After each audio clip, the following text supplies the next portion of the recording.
जय गुरुदेव। आज की दिव्य लेखनी का शीर्षक है आध्यात्मिक चेतना कैसे फैलती है। गुरुदेव लिखते हैं, आध्यात्मिक चेतना ईश्वरीय शक्ति के प्रयास से फैलती है। इसमें मानवीय बुद्धि द्वारा किया गया प्रयास सार्थक सिद्ध नहीं हो सकता। मानवीय प्रयास को अधिक से अधिक वैज्ञानिक उपकरणों से सुसज्जित प्रचार से अधिक कुछ भी नहीं कहा जा सकता। मनुष्य अपने पूर्ण ज्ञान और शक्ति के सहारे काफी लंबे समय तक आध्यात्मिक प्रचार चला सकता है। भौतिक साधनों के द्वारा निरंतर लाखों लोगों को इकट्ठा कर सकता है, परंतु इस प्रकार चलाया गया कोई भी अभियान समाप्त होने के बाद कोई भी असर पीछे नहीं छोड़ता। इस प्रकार के असंख्य अभियानों से जब लोगों को कुछ भी परिणाम नहीं मिला तो लोग विमुख हो गए। इस प्रकार विमुख हुए लोगों की संख्या जब अधिक हो गई तो लोगों में विद्रोह की हिम्मत आ गई और धार्मिक गुरुओं को का खुला विरोध होने लगा, क्योंकि इस युग के गुरुओं के पास जो बची जो वस्तु बची है उसके अलावा वे कुछ भी देने की स्थिति में नहीं है। ऐसी स्थिति में दिन दिन बिगड़ते हुए हालात को काबू करने के लिए इस युग के धर्म गुरुओं ने प्रदर्शन, शब्दजाल, तर्क बुद्धि और धन के सहारे विद्रोह को दबाने का प्रयास किया। ज्यो ज्यो इस प्रक्रिया से धर्म गुरुओं ने अपनी पकड़ मजबूत करने का प्रयास तेज किया, हालात काबू से बाहर हो गए। चंद मरणासन स्त्री पुरुषों के अलावा उनके पास कुछ भी नहीं बचा। वे भी अपने जीवन भर के किए हुए कर्मों के भय से भयभीत होकर बचाव के लिए रह गए।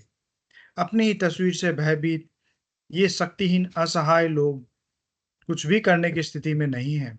धर्म गुरु भी अच्छी प्रकार समझते हैं कि जीवन भर इन्होंने जो अन्याय अत्याचार करके लूटा है उसी का भय इनको बुरी तरह खा रहा है। इनकी इस कमजोरी को अच्छी प्रकार समझते हुए धर्म गुरु उन्हें त्याग, तपस्या, दान, पुण्य, पाप आदि की व्याख्या अपने हिसाब से बताकर किसी प्रकार अपना बचाव करने में लगे हुए हैं।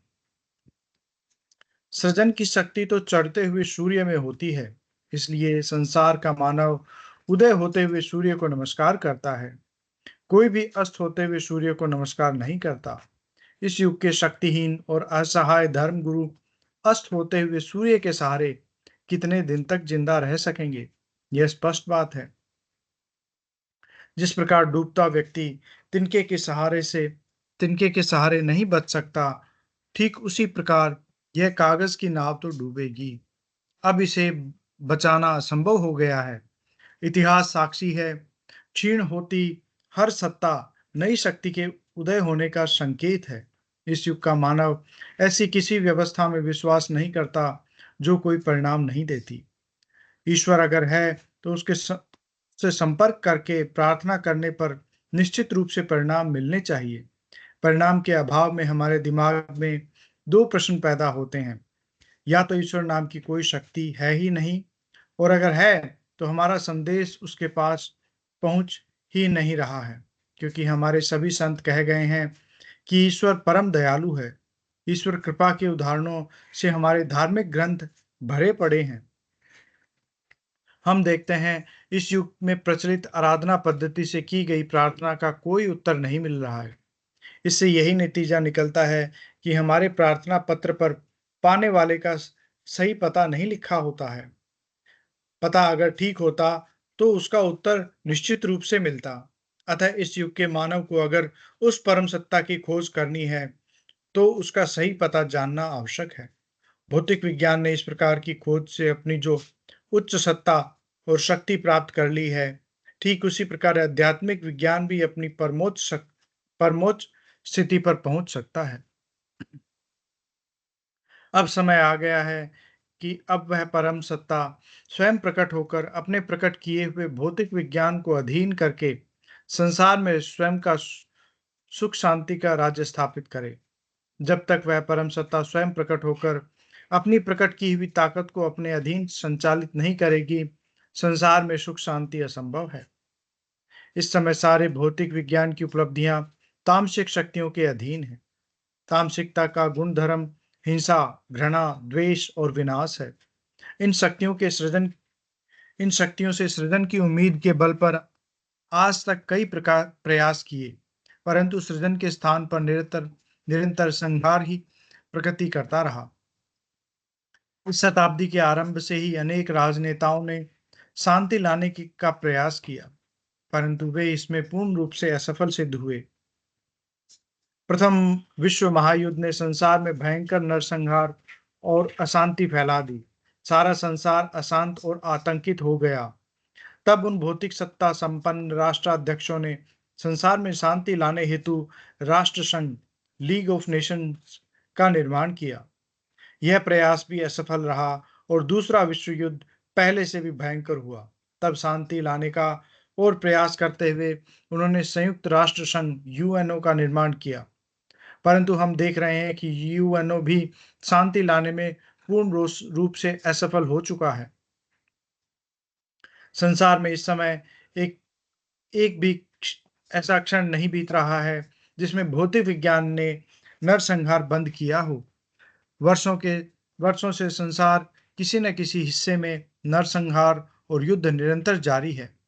विश्व की सर्वोच्च शक्तियों के सभी प्रयास असफल हो रहे हैं। संसार में अब तो हर क्षेत्र में नरसंहार आरंभ हो गया है। दोनों विश्व युद्धों से भी अधिक विनाश रात दिन संसार में हो रहा है। सभी बहिर्मुखी बौद्धिक प्रयास असफल हो चुके हैं, क्योंकि शांति अंदर से आती है। शांति का संबंध दिल से है।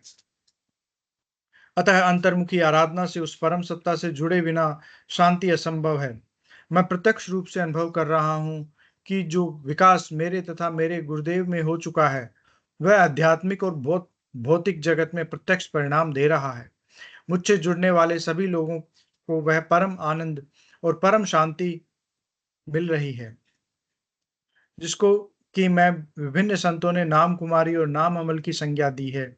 मैं तथा मेरे गुरुदेव जितना आरोहण कर चुके हैं, उस पथ की यात्रा में से जुड़ने वालों को किसी प्रकार की कठिनाई नहीं हो रही है। इन्हें इस आरोहण में जिन विचित्र विचित्र लोगों की प्रत्यक्षानुभूतियां हो रही है, उससे सभी आनंद विभोर हो रहे हैं। मूलाधार से लेकर अगम लोक जहां तक वे पहुंच सके हैं, हमारे ऋषियों द्वारा वर्णित सभी बातों की प्रत्यक्ष उपलब्धि हो रही है।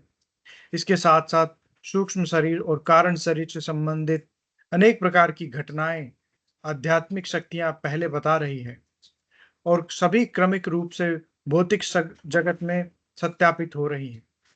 इससे इन दोनों शरीरों के अंदर आत्मा की बात हमारे संतों ने जिस प्रकार बताई है, उसके भी स्पष्ट चिन्ह उन्हें मैं बहुत पहले देख चुका हूँ। मेरे अनुयायियों को प्रत्यक्ष रूप से मिल रहे हैं। भौतिक जगत में जिन आध्यात्मिक बातों को आज तक मानव केवल काल्पनिक मानता है, वे सभी असंख्य प्रमाणों सहित सत्य प्रमाणित हो रही है।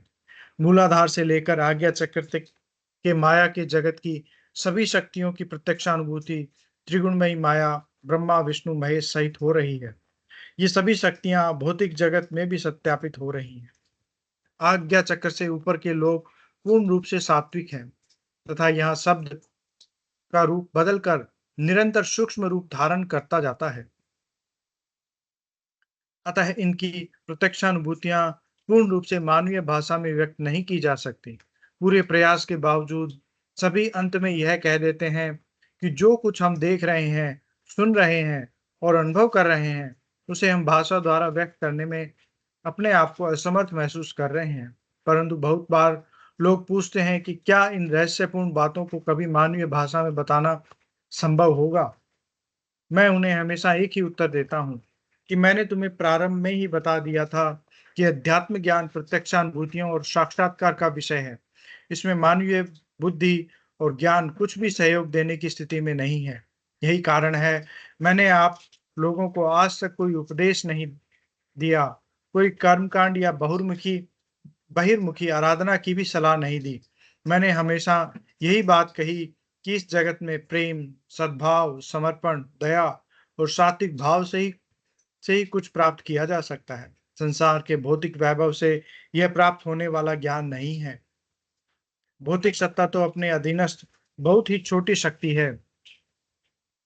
मैं देख रहा हूं तीनों शरीरों को भेद कर जिसने आत्मा का क्षणिक प्रकाश देख लिया, उसे पिछले जन्म का ज्ञान प्राप्त हो जाता है। इस प्रकार आत्मा से जितना प्रगाढ़ संबंध होगा, उसी के अनुसार उसे पिछले कई जन्मों का ज्ञान होना संभव है। इस प्रकार हमारे धर्म का पुनर्जन्म का सिद्धांत भी भौतिक रूप से सत्यापित किया जा सकता है। आज मेरे माध्यम से जो कुछ हो रहा है, वह ईश्वर की कृपा और गुरुदेव के आशीर्वाद का परिणाम है। प्रारंभ से लेकर मेरे जीवन के अंतिम तक के बारे में मुख्य मुख्य सभी कार्यों का स्पष्ट आदेश उस परम सत्ता ने दे दिया है। मैं सप्रमाण पूर्ण रूप से आश्वस्त हूँ। इसके अलावा वह पूर्ण सत्ता पग पग पर पूर्ण रूप से मेरा पथ प्रदर्शन कर रही है। मुझसे जुड़ने वाले लोगों से संबंध स्थापित करने वाले सभी जिज्ञासु लोगों में भी वह शक्ति करंट अनायास वह वह सात्विक करंट अनायास दौड़ने लगता है। जय गुरुदेव, जय दादा गुरुदेव। चलिए।